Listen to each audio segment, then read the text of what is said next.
How's it going, everyone? Shwell here with another video update. We're going to continue the build series.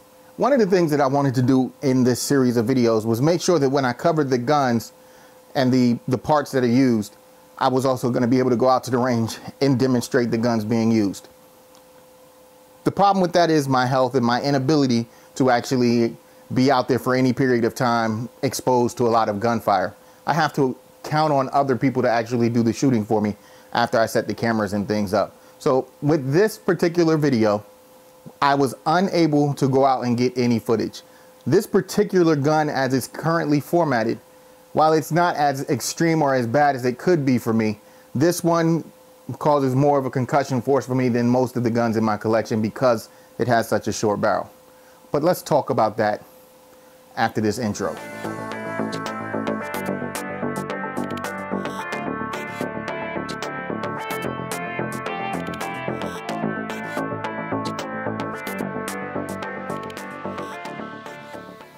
Okay folks, let's start at the front of the gun. For a muzzle device, we have the flash can from KAK Industries. Very inexpensive and it works really well. The reason why I went with this part is because, as I mentioned in the intro of this video, I have a health condition, and gunshots, gunfire, the concussion from muzzle devices, muzzle brakes, comps, all of that stuff, I feel every shot when I'm at the range. It doesn't matter how close I am, whether I'm the one firing the gun or not. So I needed something that pushed the blast as forward as possible, especially with a gun of this size. So I thought that the flash can would work really well. This part is about $35 from KAKindustries.com, and I did not have a problem with it, and it works as advertised. Still not perfect for my condition, but it works. The M-LOK covers are something I got off of eBay. Every once in a while I have money on my eBay account from like coupons and stuff, or their eBay bucks, and I spend the $3–4 on things like this. And these are very inexpensive, very soft. So I was able to get those on eBay, I think for like $9 for a set of 8, or it fits 8 slots. So each piece was 4 slots long. I purchased this hand stop at a gun show, a local gun show. I paid about $12, maybe $15 for it, and I think I haggled them down to $12. Because it was unbranded, because he couldn't tell me who made it or where it came from, there was no way I was gonna pay his full price. And then again, it looked familiar. I wasn't sure which brand it was. Purchased it, got home, looked around a bit, and realized that it looks eerily similar to the Slik Industries setup. Went on quite well, and it feels very, very comfortable. And the reason why I wanted a hand stop like this is because I actually needed something to stop my hands. When you have a gun that's this compact and this short, you want to stay away from the muzzle as much as possible. So I went with this setup, and so far so good. The barrel is a 7-inch barrel that I've had in my collection for about 4 years. I've used it previously in a pistol build. That pistol build was based actually off of the Gen 1 DOLOS. This is the Gen 2. The Gen 2 has M-LOK as well as a rail along the top and an improved locking system, locking mechanism. In my opinion, they've taken the DOLOS to an entirely new level. And I'm quite impressed, and I'm glad that they were able to figure out the lockup and make it a little bit more I don't know if you want to call it stable or more secure. Secure is probably the better word. They also have the handguards in different lengths. So there are a lot more different options and features on the new Gen 2 that they did not have on the Gen 1. And they should be greatly appreciated by those of us that are interested in building guns off of this system. The first DOLOS I actually acquired from coppercustoms.com. I actually called them up, paid over the phone, and they sent that one to me. This one was provided by PANTHEON Arms to do some testing and evaluation, as well as some video presentations of its features, and those will be coming. That stuff will be done at the range. There's no way for me to demonstrate how great the DOLOS is without taking it to the range and demonstrating its uses for you. Okay, what I wanted to show you here is the actual mounting plate for the DOLOS, and this is where the new locking mechanism is located. As you can see, I pull down on that, that actually releases it. You twist and you can pull it off. With the original DOLOS, there was no actual lock. It would ratchet into place, but you could just give it a twist and you were able to break it free. With this system, I'm cranking it currently and nothing is happening.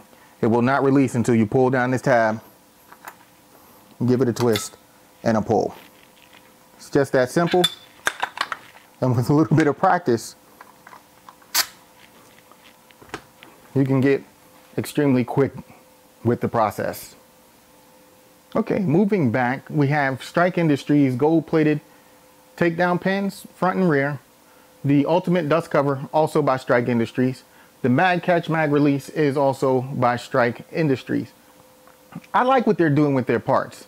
The forward assist, gold-plated, Slik Industries. They've added an option of bling personalization to parts that are effective and actually work. These aren't junk. These aren't things that are going to break or fail you if you're using these guns really hard. So you can still build a gun that's flashy and still effective. Now let's talk about the bolt carrier group. And for that, I'm going to go ahead and take it out of the gun, wipe it off so that we have a clean item to actually look at. And as you can see, it's a little dirty. This isn't too bad.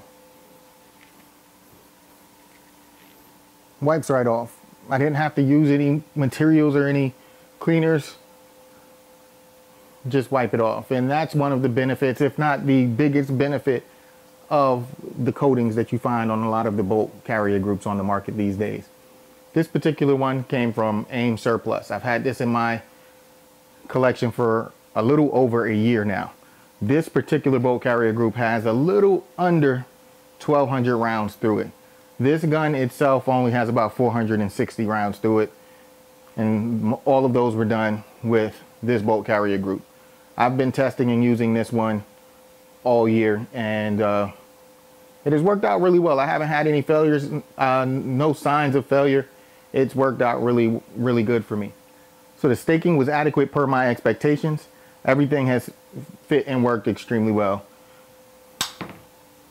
Okay, the trigger that we used in this build was provided to me by LARUE Tactical. This is the MBT-2S. It's a two-stage trigger. This one, I believe, has a 4.5 pound spring in it. There's also a 6 pound spring option. I'll have to verify which one that I have in here, but this was a sample that was given out at the Big 3 East media event.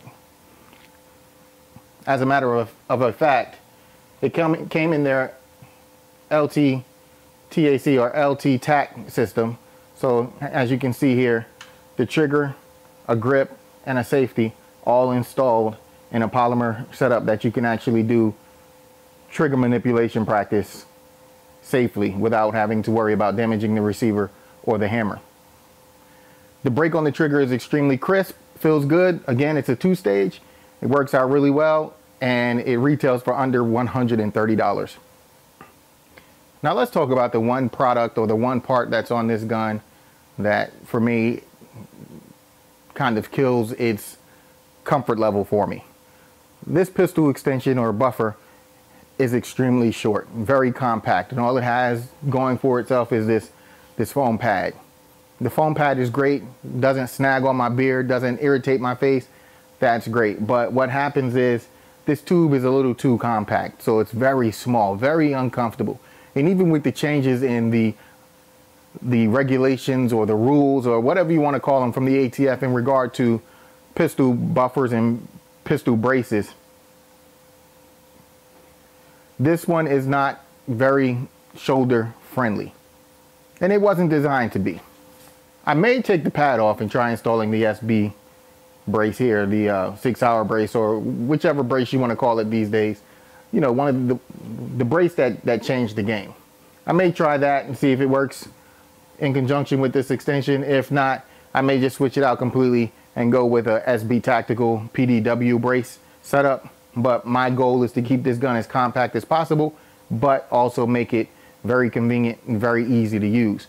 I want to add a little bit of comfort to it, because when you're building a gun, there are certain things you should and shouldn't settle on. If you don't enjoy shooting that gun, if it's extremely uncomfortable, if you find yourself fighting to line up with the optic or the sights, those are seconds that could end up being precious, and depending on the circumstances. So when you're putting something together yourself, go ahead and do it right, or at least do your best to accomplish your goal with the gun.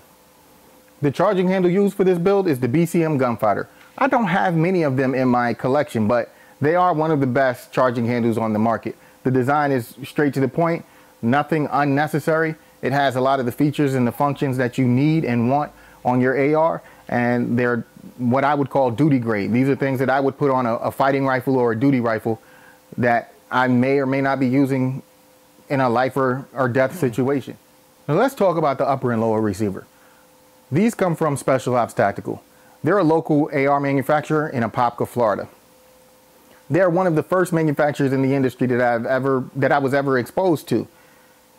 And I am glad that I was. They are some of the nicest people I've ever met, and they have some fantastic products. A lot of the ARs that I've built in my collection, a lot of the older ones especially, are built off of Special Ops Tactical upper and lower receivers. I don't know if I'll be able to get out there and shoot it in its current format before I get to change the buffer extension, but it will be shot within the next couple of weeks, and I will post an update video for that. All right, there you have it, guys. The smallest AR pistol in my collection. Even compared to the ones that I have that can actually fold or have collapsible braces on them, this one is still the smallest and most compact. I'm not sure if it's the lightest, but I'm sure it's close if it isn't. So, let's lock the bolt back. Lock the handguard in place. Release that bolt, and we are ready to rock. So I will get some footage of this. I will show you guys some of the changes that I'm going to make in the future. It's very compact, very uncomfortable, so we're going to make some modifications and try some different configurations on this particular pistol. But I do like its feature set, and I hope you do as well. This is Shwell. I hope you're all out there having fun, being safe, and also being responsible, and I hit you with the 2 fingers. Later.